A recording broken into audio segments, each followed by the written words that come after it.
Assalamualaikum warahmatullahi wabarakatuh.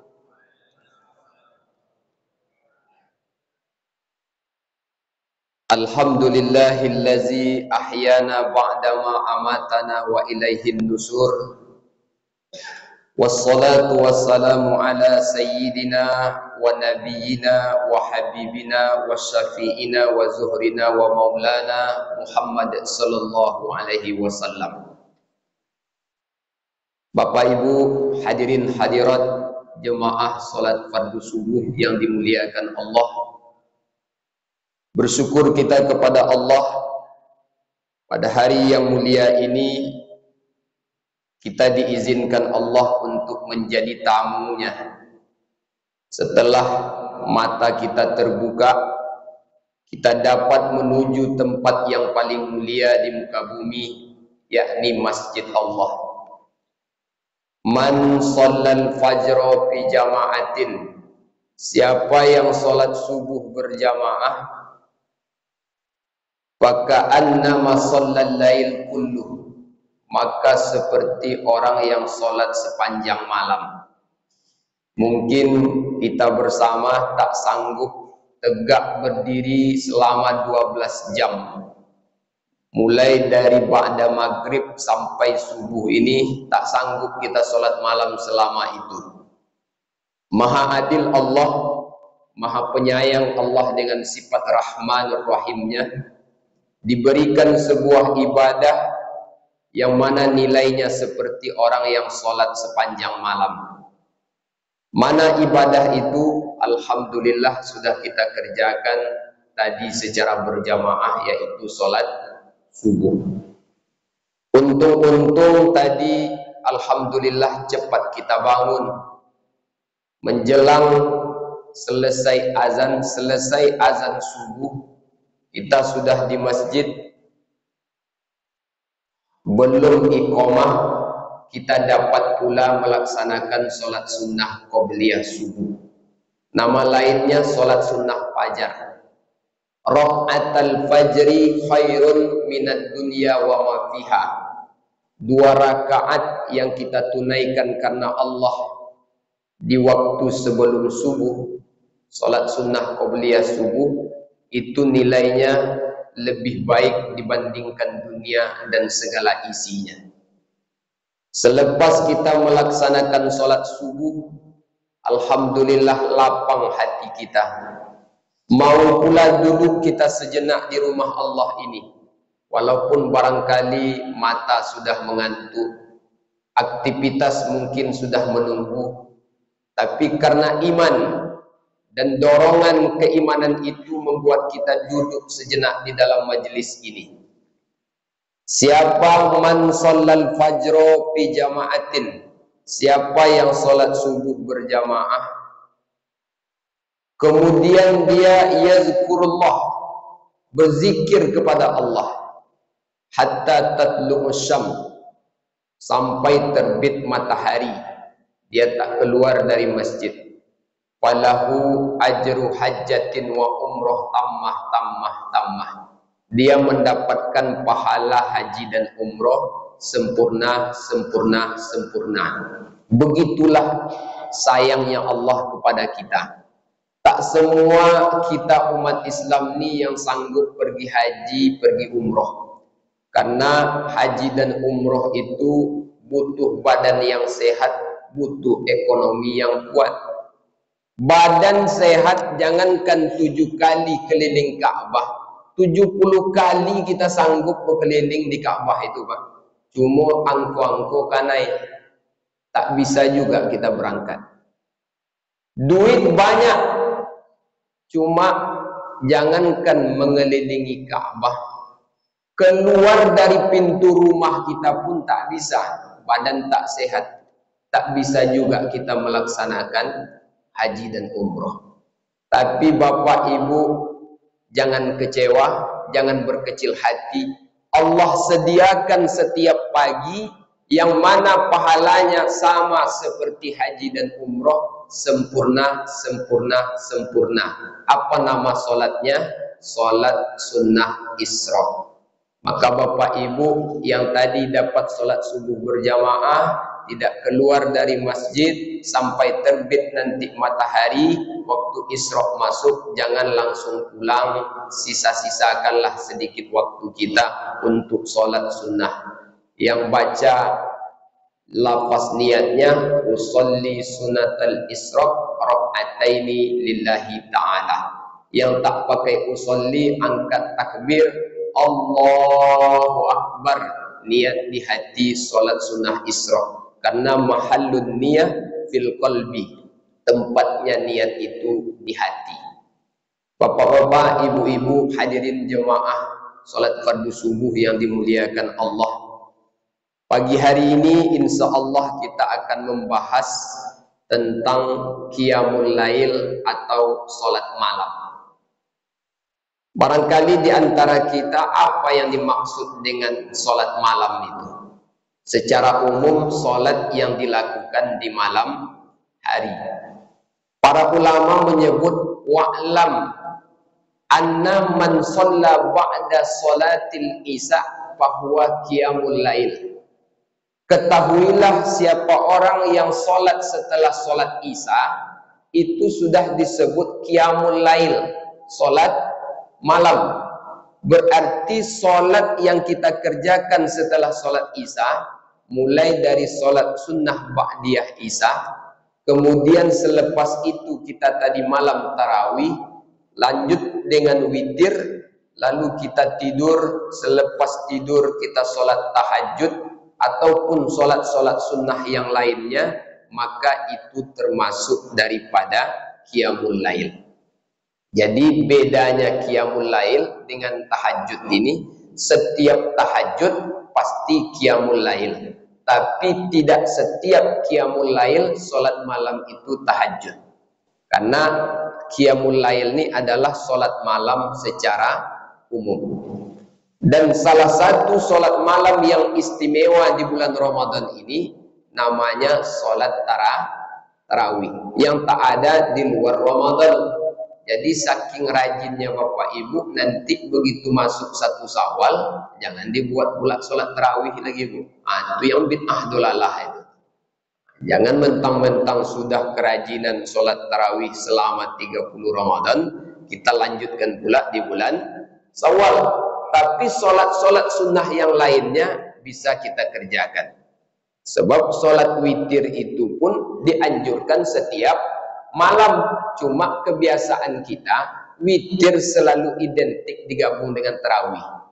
Taunya kita sholat witir hanya juga di bulan Ramadan. Begitu Ramadan selesai, witir pun hilang.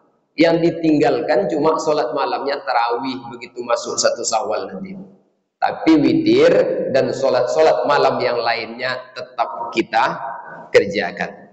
Lalu apa keistimewaan orang yang melakukan sholat malam ini? Sholat malam ini Bapak Ibu adalah sholat sunnah yang paling baik setelah sholat 5 waktu. Ditanya oleh sahabat kepada Nabi, ya Rasulullah, sholat apakah yang lebih baik dibandingkan sholat 5 waktu? Maka Nabi menyebut, afdalus sholah ba'da sholatil faridah sholatul lail.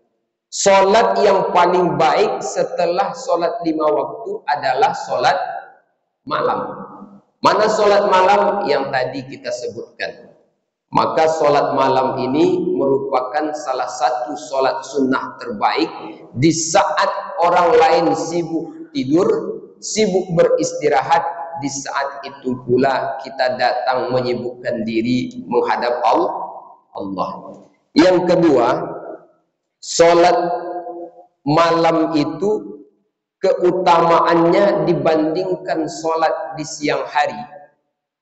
Jenis-jenis sholat sunnah malam itu kata Nabi perumpamaan orang yang bersedekah secara sembunyi-sembunyi dibandingkan orang yang bersedekah secara terang-terangan. Yang satu bersedekah secara sembunyi-sembunyi ikhlas karena Allah. Yang satu lagi bersedekah secara sembunyi-sembunyi ikhlas lillahi ta'ala. Ternyata yang lebih baik adalah yang sembunyi-sembunyi, ikhlas karena Allah dibandingkan yang terang-terangan juga ikhlas.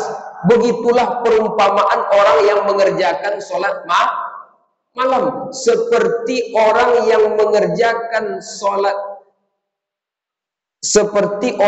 mengerjakan sedekah secara terang-terangan dibandingkan sedekah secara sembunyi-sembunyi. Maka sholat malam ini pun merupakan salah satu kebiasaan orang-orang soleh yang istimewa. Banyak kebiasaan orang soleh itu Bapak Ibu. Ada di antara kebiasaan orang soleh itu suka berbagi, suka berinfak, suka menolong orang. Tapi ini semua orang bisa melakukannya. Jangankan umat Islam, orang kafir pun bisa berinfak. Orang kafir pun bisa menolong orang. Orang tak beriman sekalipun tetap bisa berbagi. Memang itu bahagian dari ciri orang yang soleh, tapi bukan sesuatu yang istimewa. Ada sesuatu yang istimewa yang merupakan cirinya orang-orang soleh itu adalah qiyamul lail. Maka Nabi mengatakan, wa inna syarafal mu'min qiyamuhu fi lailatin. Sesungguhnya kemuliaan seorang mukmin itu adalah terletak pada sholat malamnya. Maka kalau kita tengok para sahabat Nabi itu tak pernah untuk meninggalkan sholat malam. Nabi mengatakan, alaikum biqiyamil lail, hendaklah kalian melakukan sholat malam. Fa innahu da'bus sholihin, karena sholat malam itu adalah kebiasaannya orang-orang soleh qablakum, yang sebelum kalian. Orang-orang soleh sebelum kita, maka mereka hanyut dalam heningan malam berdoa dan bermunajat kepada Allah. Kalau kita malam harinya hanyut juga, cuma hanyut dalam mimpi-mimpi indah kita. Makanya kalau kita tengok ada salah sebuah kisah disebutkan, salah satu tentara kafir itu terbirit-birit lari menengok tentara muslim. Apa kata dia? Saya heran menengok orang Islam ini. Malam mereka tak tidur, bangun bermunajat kepada Allah, tapi di siang hari mereka bagaikan singa kelaparan di medang pertempuran. Menunjukkan apa? Bahwa ketika seseorang malam harinya dihabiskan waktunya untuk bermunajat menghadap Allah, maka Allah berikan kekuatan di siang harinya di dalam menjalani aktivitas. Kekuatan itu tak didapat oleh orang yang tak melakukan sholat sunnah malam. Lalu apa manfaat berikutnya dari sholat sunnah malam ini? Wa inna qiyamul lail qurbatun ilallah. Sholat malam itu mendekatkan diri kita kepada Allah. Aqrabun nas ila rabbihi wa huwa sajid. Sedekat-dekatnya kita kepada Tuhan kita adalah ketika kita sujud. Dan kapan waktu terbaik kita sujud itu? Fil lailah, di waktu malam. Di waktu malam itu mana yang terbaik lagi? Sepertiga malam terakhir. Jadi dibagi 3 malam itu Bapak Ibu. Mulai dari jam 6 sampai jam 6 subuh. Bagi 3. Berarti 4 jam, 4 jam, 4 jam. Jam 6 sampai jam 10 sepertiga malam pertama. Jam 10 sampai kira-kira jam 2 sepertiga malam kedua. Jam 2 sampai masuk waktu subuh sepertiga malam terakhir. Sepertiga malam terakhir itulah waktu-waktu yang paling istimewa. Bahkan setiap hari Allah turun. Turun maksud di sini Allah dekat dengan hambanya. Kata Allah dalam sebuah hadis qudsi, siapa di antara kalian yang meminta, aku kabulkan. Siapa di antara kalian yang berdoa, aku kabulkan. Siapa di antara kalian yang memohon ampun kepadaku, akan aku ampuni dosa-dosanya. Kalau sempatlah ada Pak Wali Kota kita, Bapak Ibu, dia menawarkan seperti ini kepada seluruh warga Kota Pekanbaru, siapa yang ingin dapat baju rayo, datang ke rumah Ambo Beko jam 2 malam. Siapa yang ingin beras 10 kilo, datang nanti ke kantor saya.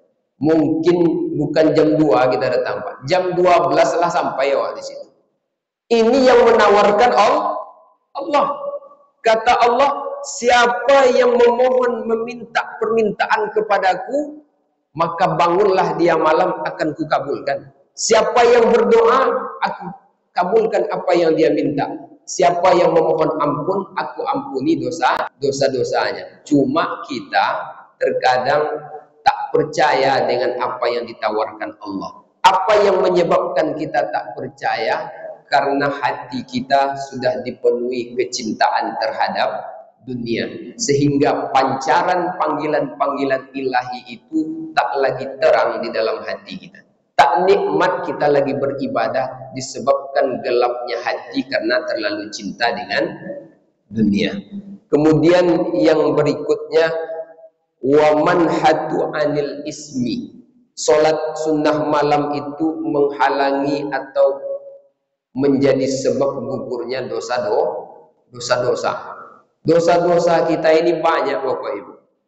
Baik yang kita sengaja ataupun yang tak kita sengaja. Boleh jadi kita pulang dari kantor, dah tak niat langsung pulang ke rumah, tapi dalam perjalanan tanpa disengaja menengok sesuatu yang mendatangkan dosa. Atau tak menengok, tapi mendengar sesuatu yang tak baik. Tak luput kita dari kesalahan dan kekurangan di dalam kehidupan kita. Maka manusia terbaik itu bukan manusia yang tak ada salah, tak ada dosa. Karena memang manusia itu makanul khata' wal nisyan. Tempatnya salah, tempatnya lupa. Dan salah satu alat untuk menghapuskan dosa-dosa kita, wa bi'is sayyi'atal hasanah, iringi perbuatan jahatmu dengan kebaikan. Salah satu bentuk kebaikan itu, pakailah di sebahagian malam kita untuk tegak berdiri memohon ampun kepada Allah dengan melakukan solat-solat sunnah. Kemudian solat sunnah malam itu juga wa takfiru lisayyi'at, menghapus beragam macam kesalahan kita. Banyak kesalahan, tetapi kesalahan kita kepada Allah. Kalau kesalahan bapak kepada ibu tak terhapus dengan solat sunnah malam. Sampai sekarang bapak belum juga belikan baju rayo ibu. Ibu itu dah dari awal Ramadan minta baju rayo sama bapak, tak bapak berikan. Apakah dengan qiyamul lail terhapus dosa-dosa bapak? Tidak, Pak. Kesalahan bapak, caranya belikan ibu. Cepat, ya kan, Bu? Iyo kecilnya. Kalau untuk menguntungkan, cepat iyonya. Tiba untuk tegak berdiri malam, aguk-aguk kan. Kemudian sholat sunnah malam itu rupanya kegunaannya wamat rodatul liddai anil jasad, menjadi penyebab menolaknya berbagai penyakit dalam diri. Jadi kalau ingin sehat itu salah satunya kegunaannya Bapak Ibu, maka tegak banyak-banyaklah sholat malam. Makanya orang yang sholat malam itu kita tengok rajin istiqomah sholat malam, badannya sehat. Dan orang yang banyak tidur itu banyak penyakitnya. Kalau tak berasa, cobalah Pak. Misal satu hari kita pakai banyak untuk tidur, satu hari kita pakai banyak untuk sholat malam. Kira-kira mana yang lebih nikmat badan kita ini? Jauh rasanya lebih nikmat ketika kita pakai untuk qiyamul lail. Bahkan dalam setiap malam itu ada ibadah istimewa, yang ibadah ini lain daripada yang lain. Kalau solat-solat sunnah yang lain tak Allah sebutkan di dalam firman-Nya, solat sunnah yang satu ini Allah sebutkan secara langsung bahkan kegunaannya. Itulah solat sunnah tahajud. Banyak kita yang mencari bagaimana caranya sukses, bagaimana hidup mulia, bagaimana trik hidup berkah berumah tangga, bagaimana trik cara bisa karir melejit. Beragam macam cara kita ikuti, kita pelajari. Tapi kita lupa ada cara yang langsung Allah berikan pedoman, Allah berikan langsung manfaatnya. Salah satunya Allah berikan kesempatan setiap malam, wa minal laili fatahajjad bihi nafilatal lak. Dan di antara sebahagian malam itu kata Allah, kami berikan kesempatan kepada engkau untuk melaksanakan tahajud sebagai ibadah sunnah atau ibadah tambahan. Apa yang akan engkau dapat? Asa ayyab'asaka rabbuka maqamam mahmudah. Maka hidupmu akan berada di tempat yang mulia. Ibu sebagai seorang istri akan menjadi istri yang mulia di pandangan mata suami dan anak-anak. Bapak kalau gemar tahajud akan menjadi suami yang mulia di hadapan ibu dan akan menjadi ayah yang mulia di hadapan anak-anak. Kita yang sebagai atasan di perusahaan di tempat kita bekerja, gemar tahajud akan dipandang mulia oleh mayoritas bawahannya. Dan kita yang sebagai bawahan pun gemar tahajud akan menjadi bawahan yang mulia di pandangan orang-orang. Sebab yang punya hati itu Allah. Ketika kita dekat dengan yang punya hati, mudah bagi Allah untuk membuat hati orang untuk menyayangi kita. Berapa banyak orang-orang yang belajar ilmu tentang kesuksesan tapi gagal. Berapa banyak orang-orang yang belajar tentang trik hidup sehat tapi rupanya penyakit tak berkurang-kurang. Maka salah satu solusinya Allah berikan dalam setiap malam kita, yakni sholat tahajud. Maka Bapak Ibu, kalau ada kesempatan masih kuat badan tegak berdiri, pakailah kesempatan yang mulia ini. Makanya Nabi Muhammad SAW sampai bengkak tumit kakinya untuk tegak berdiri malam. Padahal beliau sudah diampuni dosa-dosanya, telah dijamin surga untuk dia. Awak kalau malam hari bukan kaki yang bengkak, mata yang bengkak. Saking lelapnya tidur kita. Permintaan tak tanggung-tanggung pula. Masuk surga Firdaus bersama Nabi dan para syuhada. Bangun malam ya? Jarang. Saya bangun malam juga Ustaz. Tapi mengapa nonton bola? Ada lagi bangun malam juga. Saya bangun malam juga Ustaz. Mimpi buruk. Apa mimpi buruk ibu? Suami saya nambah lagi Ustaz. Tak bisa saya tidur. Jadi kalau adalah orang yang mimpi buruk tak bisa bangun tidur lagi, maka pakai kesempatan itu untuk tahajud dan melakukan beragam macam aktivitas ibadah yang lainnya. InsyaAllah kita semua ini masih ada beberapa hari lagi di bulan Ramadan ini. Pakailah kesempatan ini untuk banyak-banyak qiyamul lail dengan mengisi dengan sholat-sholat sunnah dan ibadah-ibadah sunnah yang lainnya.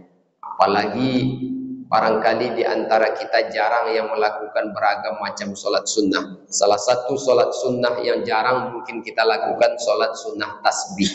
Karena sholat sunnah tasbih ini kalau badan kurang-kurang sehat, mata berkunang-kunang, begitu pas ruku baca subhanallah walhamdulillah wala ilaha illallah wallahu akbar, tidak ada bangkitnya lagi itu Pak, langsung aja sujud. Pas sujud itu bukan tangan atau kaki yang duluan, konyam yang duluan. Makanya selagi badan sehat, paling tidak selama Ramadan ini kita pakai kesempatan itu. Segala macam sholat-sholat sunnah paling tidak pernah kita kerjakan. Ditanya oleh malaikat mungkar nangkir besok, berapa usia Bapak? 60 tahun. Pernah sholat sunnah tasbih? Aku sholat sunnah tasbih itu malaikat. Bertanya oleh balik kan? Padahal usia lah 60 tahun. Jadi kalau ditanya pernah sholat sunnah tasbih? Pernah. Berapa kali? Sekali. Di mana? Di Masjid Darul Aman. Siapa yang membimbing? Ustaz Yasri misalnya. Sama-sama tak ada masalah untuk belajar. Jadi paling tidak segala macam bentuk ibadah pernah kita kerjakan, jangan kita sia-siakan selagi badan sehat. Kalau udah tak sehat badan tak ada nikmatnya ibadah nih Bang. Jangankan ruku, tegak aja dah sakit pinggang tak. Agak lama aja imam memimpin sholat, langut-ngutuk awak. Lama juga selesai. Akhirnya tobat datang ke masjid itu ya. Imamnya lama-lama betul, ceramahnya pun lama-lama betul. Pinggang awak lah sakit aja Bapak. Lah dari berbagai macam mode duduk dibuatnya tak juga selesai-selesai Ustaz itu. Akhirnya tobat bapak tuh datang ke masjid kan. Maka supaya bapak tuh tak tobat datang ke masjid, tak usah lama-lama kita cukupkan sampai di sini saja ya. Nah, yang mudah-mudahan selepas ini kita bisa banyak berzikir, bisa banyak baca Quran. Ada waktu kita sholat sunnah isra dulu. Tapi kalau bapak dituntutan kerja, jam 7 saya sudah sampai di kantor Ustaz. Kalau tak sampai saya dipecat, THR saya ditahan oleh atasan. Nah, kalau itu ancamannya, pulanglah bapak habis ini. Marah pula ibu tu nanti kan. Ibu tu dah jelas nunggu THR dari bapak. Bapak duduk di sini. Kalau duduk di sini nanti tak jadi dapat THR. Tapi kalau umpamanya ada waktu, ada kesempatan, tak ada yang mustahak, maka duduklah sejenak menjelang masuk waktu fajar, kita sholat sunnah 2 rakaat, selepas itu baru pulang ke rumah kita. Insya Allah kita dapat doanya Nabi, Allahumma barik li ummati fi bukuriha. Ya Allah, berkahi umatku di waktu paginya. Karena masjid ini tempat yang paling barokah, dan berada di dalam masjid ini berarti kita berada di dalam rumahnya Allah. Orang yang berada di dalam rumahnya Allah berada menjadi dalam tanggungan Allah. Mudah-mudahan apa yang kita kerjakan dan apa yang kita lakukan subuh ini bernilai barokah yang dibanggakan Allah di hadapan para malaikatnya. Amin ya rabbal alamin. Demikian yang dapat saya sampaikan. Banyak-banyak saya ucapkan terima kasih. Mudah-mudahan bermanfaat. Wabillahi taufik wal hidayah. Wassalamualaikum warahmatullahi wabarakatuh.